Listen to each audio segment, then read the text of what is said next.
Forgive me for the water. We're officially in the coughing and hacking season. I'll try not to do much of it today. Somebody in the room can probably help me with a more precise date, but my best memory is that it was sometime in the 1980s that I started hearing people, mostly around the corporate culture, talking about writing a mission statement. 80s sound about right? But it was everybody was writing a mission statement. Every business, every team on every business, every nonprofit, every church, and some families were writing mission statements. It was a part of the culture. Everybody was wordsmithing, getting the right succinct statement that would keep the institution on track. This week I looked up a few on the internet. I think Patagonia, the outdoors company, has a good mission statement, succinct, to the point. Listen. Build the best product, cause no unnecessary harm, use business to inspire and implement solutions to the environmental crisis. Every word counts. It seemed like for a while every business was trying to get down like that in just like one sentence what they hoped to stand for. And here is my favorite example of a bad mission statement. It is our mission to continue to authoritatively provide access to diverse services to stay relevant in tomorrow's world. I think I was in that meeting. Well, what does that mean? But mission statements can be a good idea because they help define the culture.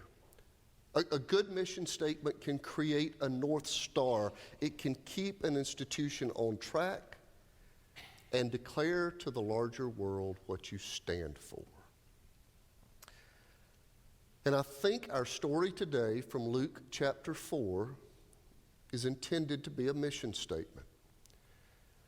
It's a declaration from Jesus about what he has come to accomplish and what he values most.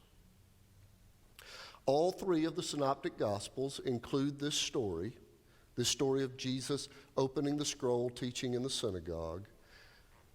But Luke's gospel places this story earlier than any of the other gospel accounts.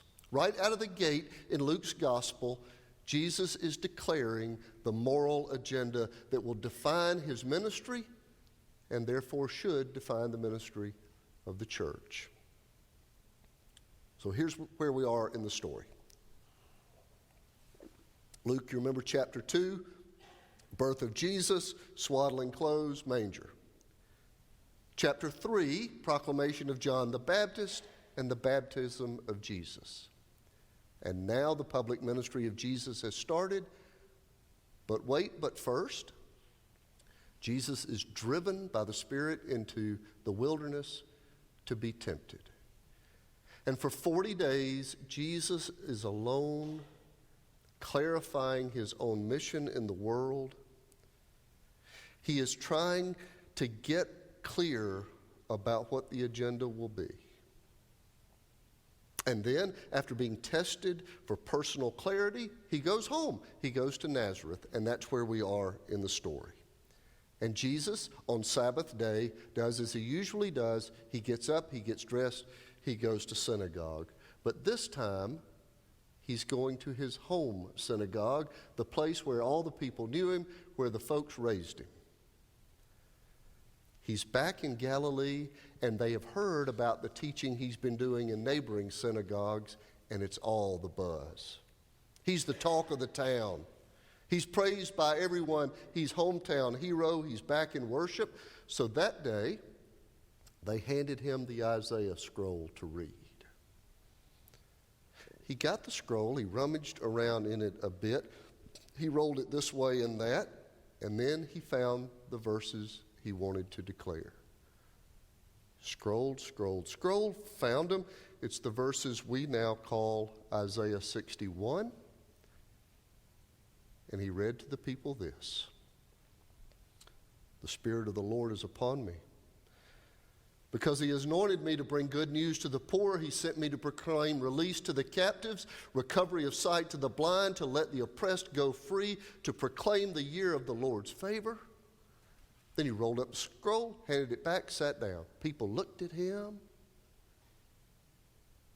Then he said, "Today this scripture has been fulfilled in your hearing."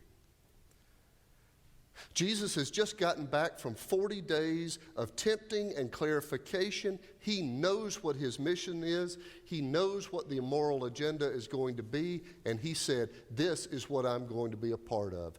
Bringing good news to the poor, release to the captives, sight to the blind, the oppressed are going free. This is what my agenda will look like. And in that ancient scroll, Jesus found the language for the moral agenda of God, which he declared as his mission, and which by association ought to be our mission too. The mission of the church must be rooted in this statement, or we are following another star, not the one that points true north. This is what we're supposed to do as a church. This should be our mission statement too. So how are we doing? More than a year ago, we began the process of discernment at Second-Ponce about how we can best fulfill our unique mission within the larger mission of what God is doing in the world. We called this effort ATL, Atlanta Through Love. We sat around round tables together in the fellowship hall week after week, listened to each other, and we declared and defined our uniqueness and our place in the larger mission of God. Before the holidays last year, we adopted the guiding document and we began our work. And this morning, I am going to report some of the places we're starting to see fruit grow. I've got to confess that waiting for fruit to grow is not one of my strong points. As Melissa will report, I have a tendency toward impatience.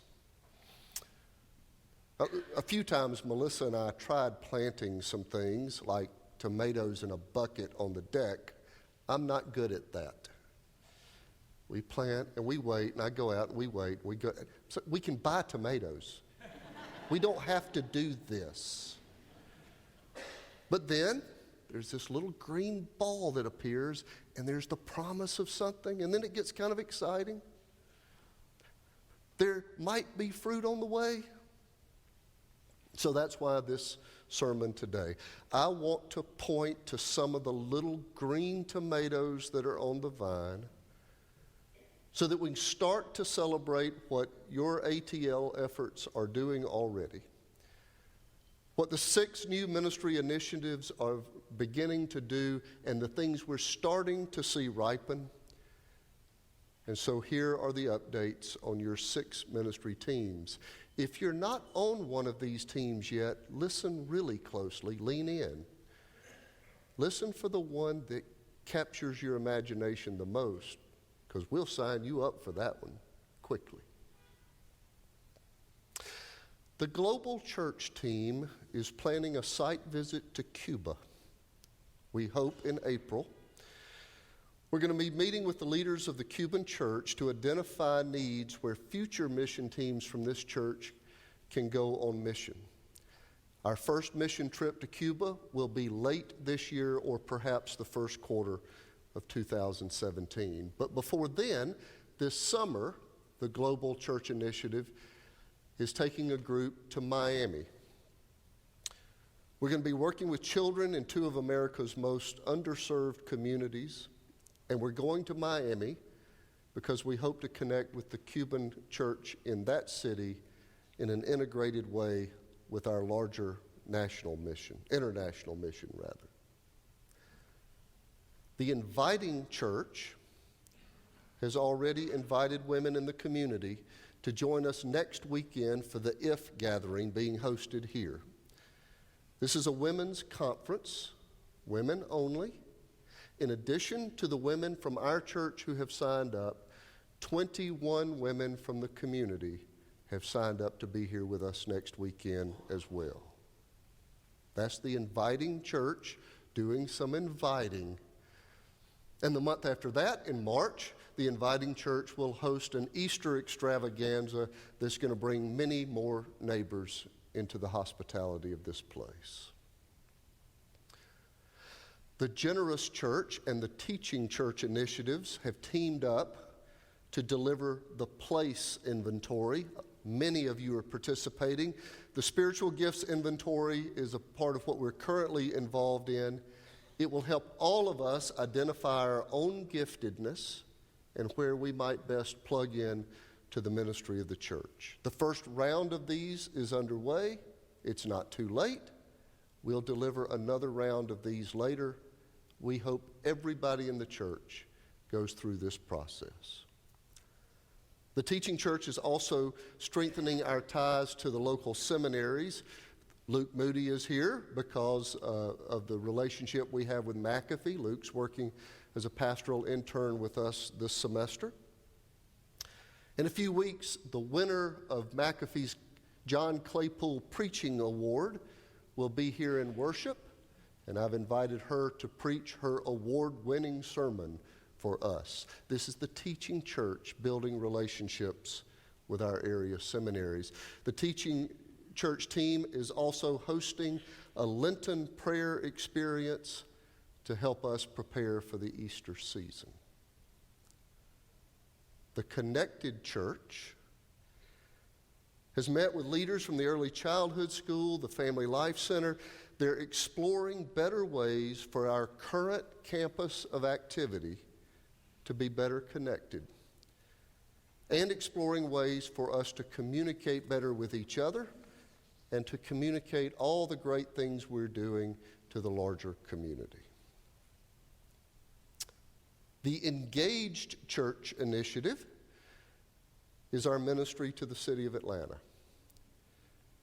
Right now, in the North Bridge lobby on your way out, notice there is a large trash can that's there for you to put food in for the Buckhead Christian Ministry food drive. BCM is a long ministry partner. The Engaged Church has also started a tutoring program at Garden Hills Elementary School. This week, Tuesday, a group of us from that team are meeting to discuss a new Bible study beginning in a high-rise office tower in Buckhead. Stay tuned on that one.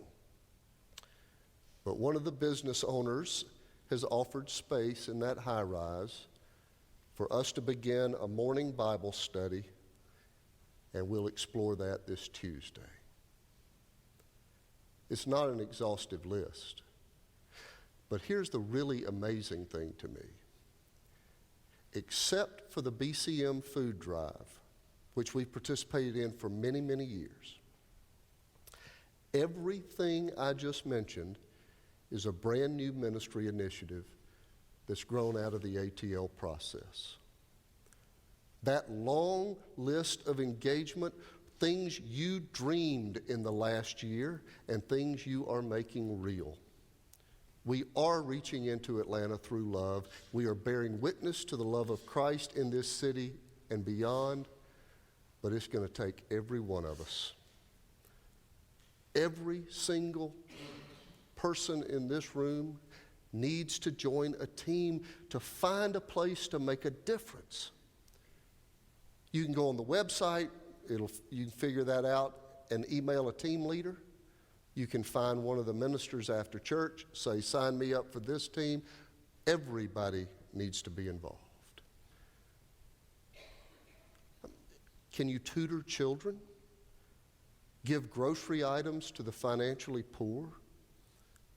Can you go to Miami this summer and serve the forgotten children of that city? Can you endow a ministry with your estate? We're going to begin hosting some international students. Can you open your home? Can you make soup and sandwiches for the homeless? There is something for everybody in this room to be a part of. The ATL process, I guess you could say, was our 40 days of discernment. It was our time to go away and hear the voice of God and to get really clear and really specific about how we're going to participate in the larger mission. And we are specific. They're Bible studies. We may be soon going to launch a prayer breakfast. We've got tutoring programs. But all of the things we do must be in service of what Jesus declared important and guiding. They must be a part of this moral agenda of God. The litmus test is whether or not it brings good news to the poor, proclaims release to the captives, brings recovery of sight to the blind, lets the oppressed go free.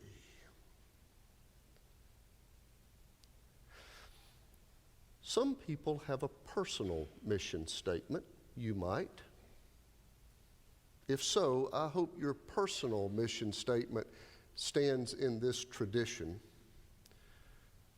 Because isn't that the kind of contribution you want to make with your life? As you can imagine, in my line of work, I go to a lot of funerals. In every funeral I go to, the preacher stands and declares something of the trajectory of a person's life, what he or she has done to contribute to legacy, the difference that person has made. Well, a couple of months ago, I was at a funeral in the chapel of a funeral home in Norcross, Duluth, somewhere up there. 30, 40 people present. The preacher was trying his best. He was trying to honor this life.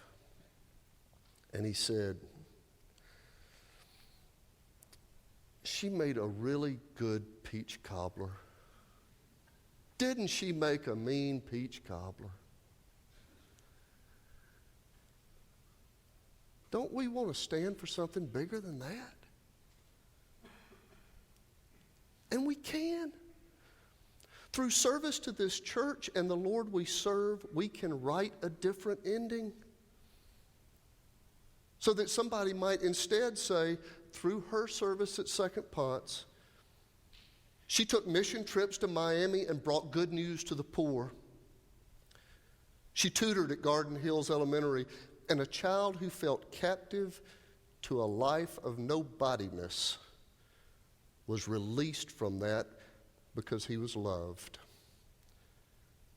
And she led a Bible study in her office building, and people who were blind heard the gospel of Christ, and they saw clearly for the first time. She made a difference because her mission was a mission of service in the name of Christ. So that's the invitation. Will you sign up, whatever that looks like, to join this church in this incredible mission to this city and beyond, to be a part of the moral agenda of God, to be a part of what it means to make a difference in the lives of people in this church and in this city? Or go home and work on your cobbler recipe.